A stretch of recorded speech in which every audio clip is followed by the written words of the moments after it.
Warum musste ich wegen meiner Völlerei nach Arrosticini, einer traditionellen kulinarischen Spezialität der Abruzzen und Molise im Südosten Italiens, die Klimaanlage meines alten Fahrzeugs reparieren? Nach der heiligen Disziplin des perfekten Arrosticino ist die einzige authentische und traditionell akzeptierte Würze der echte Schweiß der Hirten, die in den zerklüfteten Bergen der Abruzzen und Molise geboren und aufgewachsen sind und durch die rituellen Waschungen mit ihrer geliebten Herde in den reinen Bächen zwischen den Bergen Maiella und Gran Sasso völlig keimfrei gemacht wurden. In Anbetracht der sommerlichen Temperaturen, die in den letzten Jahren 35 Grad erreicht und oft überschritten haben, und der Tatsache, dass mein städtischer Schweiß, der keinen so edlen Ursprung hat, die Güte des heiligen Arrosticino irreparabel zu beeinträchtigen drohte, beschloss ich, um dieses Sakrileg zu vermeiden, die Klimaanlage meines veralteten, aber regelmäßig gewarteten Transportmittels zu reparieren, natürlich mit Hilfe von Heimwerkertechnik, um das für das beste Lebensmittel reservierte Budget nicht zu belasten. Wenn die Klimaanlage eines Fahrzeugs nicht mehr effektiv kühlt, man aber den Kompressor laufen hört,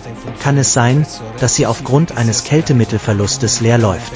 Zu den typischen Symptomen gehören unzureichend gekühlte Luft, längere Zeit bis zum Erreichen einer angemessenen Temperatur und ungewöhnliche Geräusche aus dem System, zum Beispiel eine Art gurgelndes Geräusch hinter dem Armaturenbrett.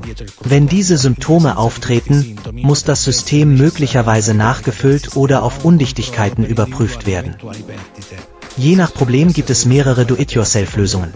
Wenn das System einfach nur entleert ist, können Sie eines der verschiedenen auf dem Markt erhältlichen Kältemittelgas-Nachfüllsitz verwenden, eventuell in Kombination mit einem Lecktester, um den Betrieb schnell und kostengünstig wiederherzustellen. In meinem Fall verwendete ich zunächst ein Set, das aus einer Kugeldichtspritze und einem Kanister mit Kühlgas bestand. Nach etwa 2 Monaten kühlte das System jedoch nicht mehr richtig, was wahrscheinlich daran lag, dass der Kugeldichtungskopf, der zum dauerhaften Abdichten von Mikrolecks von Kältemittelgas bis zu 0,3 mm sowohl an Gummi als auch an Metallteilen in allen Fahrzeugklimaanlagen geeignet ist, eine Weile brauchte, um optimal zu wirken, sodass in der Zwischenzeit mehr Gas entweichen konnte. Daher habe ich mich anschließend entschlossen, auch eine zweite Befüllung zu versuchen, allerdings mit einem 3-in-1 Kanisterkit, das es ermöglicht, insbesondere Gummiteile abzudichten, zu schmieren und das System in einem einzigen Arbeitsgang wieder aufzufüllen, wodurch das Problem, wahrscheinlich in Synergie mit der vorherigen Behandlung, zumindest bisher wirksam gelöst wurde. Ein unverzichtbares Zubehör des Nachfüllsitzes ist der Schlauch mit Manometer, Wasserhahn und Schnellkupplung für das niederdruckseitige Ventil. Dieses Instrument ist unerlässlich, um den Systemdruck zu überwachen und sicherzustellen, dass die richtige Menge an Kältemittelgas eingefüllt wird. Ohne Manometer ist es schwierig festzustellen, ob das System entlastet oder überlastet ist, was zu Schäden am Verdichter führen kann. Auf den Kältemittelgasbehältern befindet sich in der Regel ein Diagramm, das die optimalen Druckparameter in Abhängigkeit von der Umgebungstemperatur angibt.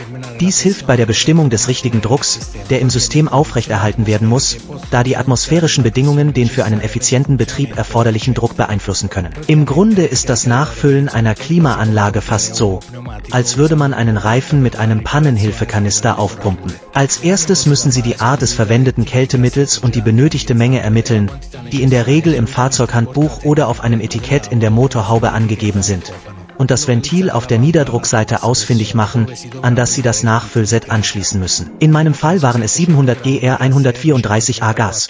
Natürlich nur, wenn das System vollständig entleert ist. Das Auffinden des Niederdruckventils ist für die Befüllung der Klimaanlage des Fahrzeugs unerlässlich. Es befindet sich an der größten Gasansaugleitung, in der Regel in der Nähe des Kompressors. Der Deckel ist oft blau oder schwarz, während der Hochdruckdeckel rot ist. Zur Kennzeichnung können Abkürzungen wie L oder LO verwendet werden. Die Anschlüsse des Niederdruck- und des Hochdruckventils sind unterschiedlich.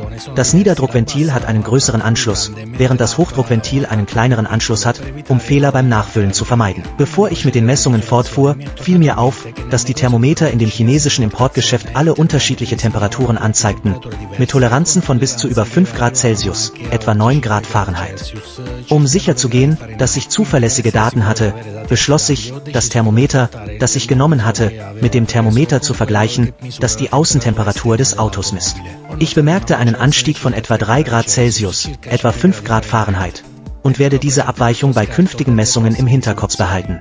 Es ist schön und beruhigend für einen voreingenommenen Westler zu wissen, dass die Thermometer in China einen großen Spielraum haben, wobei jedes seine eigene Interpretation der Temperatur hat. Für die Nachfüllungen habe ich das gesamte in beiden Kanistern vorhandene Gas verwendet, das heißt die angegebenen 250 G entsprechen etwa 650 G R134a Gas. Die leeren Dosen wiegen nun jeweils etwa 85 G. Rechnet man dieses Gewicht zum Gas hinzu, kommt man ungefähr auf das auf dem Etikett angegebene Bruttogewicht, wobei im Falle der 3 in 1 Dose möglicherweise auch Öl- und Ballensiegelung berücksichtigt werden. Nachfolgend sind alle Schritte aufgeführt, die ich unternommen habe, um den Kugelstopfen zu verwenden, das erste Mal Gas nachzufüllen und das zweite Mal nach etwa 2 Monaten mit dem All-in-One-Produkt nachzufüllen. Schalten Sie das Auto ein und lassen Sie die Klimaanlage auf Hochtouren laufen. Stellen Sie das Gebläse auf die höchste und die Temperatur auf die niedrigste Stufe. Dies trägt dazu bei, dass das Kältemittel zirkuliert. Schrauben Sie die Kappe vom Niederdruckventil ab. Schließen Sie die Kühlmittelspritze an den Anschluss des Niederdruckventils an. Verwenden Sie dazu den mitgelieferten Adapter, auf den er aufgeschraubt wird. Und achten Sie darauf, dass die Verbindung stabil ist, um ein Auslaufen zu verhindern.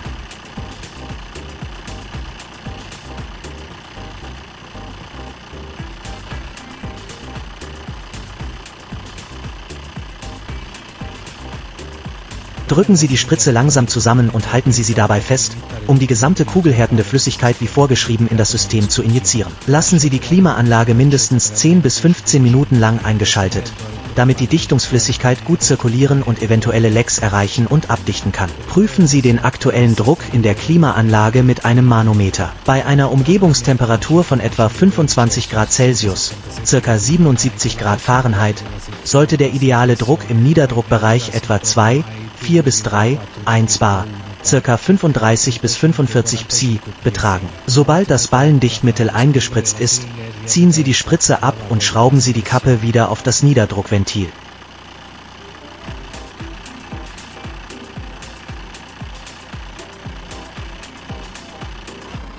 Schütteln Sie den Nachfüllkanister gründlich, um das Kühlmittel zu mischen.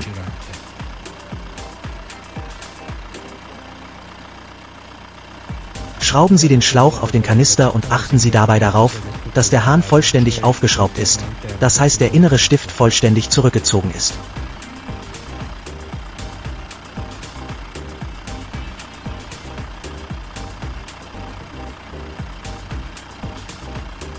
Nach Überprüfung des Drucks schrauben Sie die Kappe vom Niederdruckventil ab und schließen den Schlauch mit Manometer und Hahn an das Niederdruckventil an.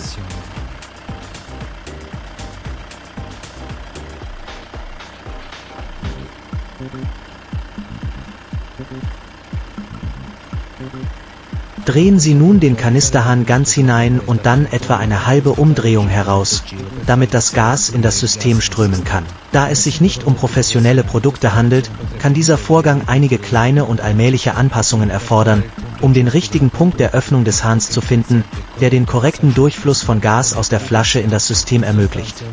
Im Wesentlichen handelt es sich um eine Art Nagel, der das in die Flasche eingebaute Ventil in die offene Position drückt. Beobachten Sie das Manometer, da der Druck im Niederdruckbereich nach 5 bis 10 Minuten bei voll eingeschalteter Klimaanlage auf einen Idealwert von 2,0 bis 3,0 bar, ca. 30 bis 44 Psi, ansteigen sollte.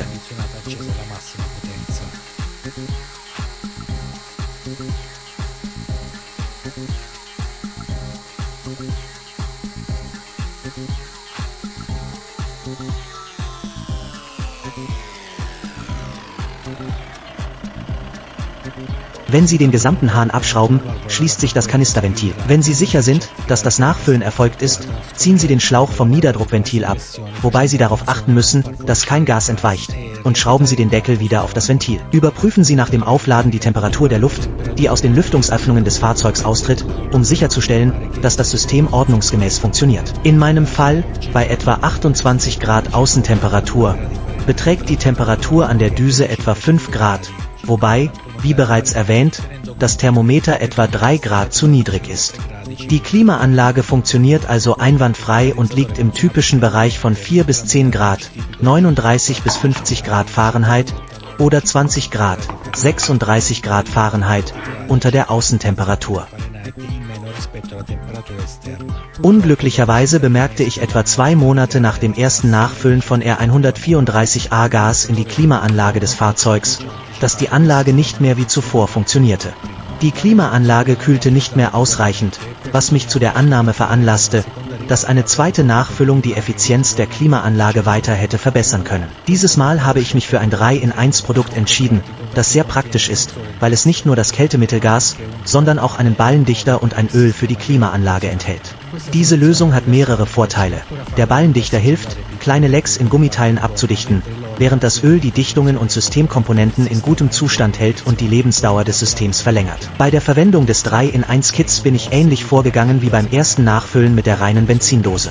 Nachdem ich das Fahrzeug vorbereitet und den Systemdruck geprüft hatte, der knapp unter den Mindestwerten lag, schloss ich den Schlauch mit dem Manometer an das Niederdruckventil an. Nachdem ich den Kanister gut geschüttelt hatte, schaltete ich den Motor und die Klimaanlage auf Maximum ein. Nun schraubte ich das Kanisterventil ganz hinein und drehte es dann etwa eine halbe Umdrehung heraus, damit das Produkt in das System fließen konnte. Während dieses Vorgangs überprüfte ich sorgfältig das Manometer, um sicherzustellen, dass der Druck innerhalb des optimalen Bereichs blieb.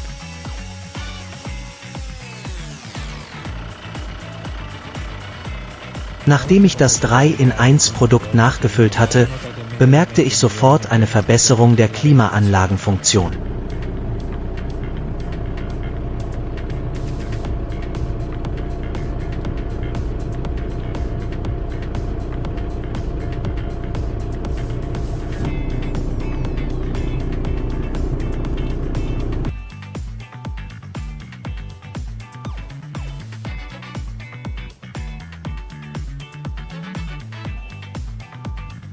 Während einer kurzen Testfahrt bei Außentemperaturen von etwa 36 Grad konnte ich an der Lüftungsöffnung eine Temperatur von etwa 8 Grad feststellen, wobei ich immer den oft erwähnten Mangel von 3 Grad auf dem Thermometer berücksichtigte, aber halb erfrorene Arme und Füße waren definitiv der zuverlässigste Maßstab.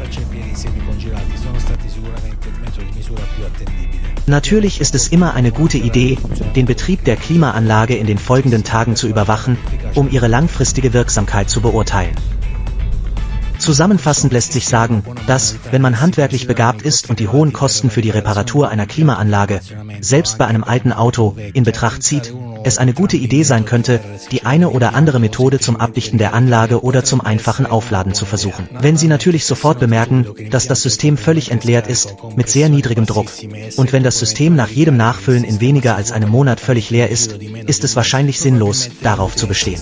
Wenn Sie in diesem Fall kein Geld für einen Fachmann ausgeben wollen, können Sie einige Tricks ausprobieren, um sich etwas Erfrischung zu verschaffen, wie zum Beispiel die Verwendung von Sitzbezügen aus altem Bambus, das Aufstellen von Eiskübeln im Fahrgastraum, die Installation einer tragbaren Heimklimaanlage im Kofferraum oder, im Extremfall, die Verwendung eines Winkelschleifers, um das Auto in ein Cabrio zu verwandeln. In der Hoffnung, die grundlegende strukturelle Festigkeit nicht zu gefährden. Und nicht wie ein pensionierter Pornostar im Urlaub in Molise auszusehen. Wer einen Kompromiss bevorzugt, um nicht so auszusehen, wie man in meiner Gegend sagt, und sich an einem Ort befindet, an dem es noch Jahreszeiten gibt, könnte sich alternativ für ein jährliches Nachfüllen der Klimaanlage entscheiden, wenn diese zumindest für den Sommer ausreicht. In Anbetracht der Tatsache, dass die in den Kanistern enthaltenen natürlichen gasförmigen Kohlenwasserstoffe derzeit als nicht umweltschädlich eingestuft werden, könnten die Ausgaben von ein paar Dutzend Euro pro Jahr eine akzeptable Lösung sein. Vielen Dank, dass Sie sich das Video angesehen haben. Ich hoffe, ich konnte Ihnen helfen und habe Sie gut unterhalten. Wenn Sie es noch nicht getan haben, teilen Sie es bitte, kommentieren Sie es, mögen Sie es, schauen Sie sich die anderen Videos an, sagen Sie ein großes Dankeschön und abonnieren Sie den Kanal. Vielen Dank für die Unterstützung. Auf Wiedersehen.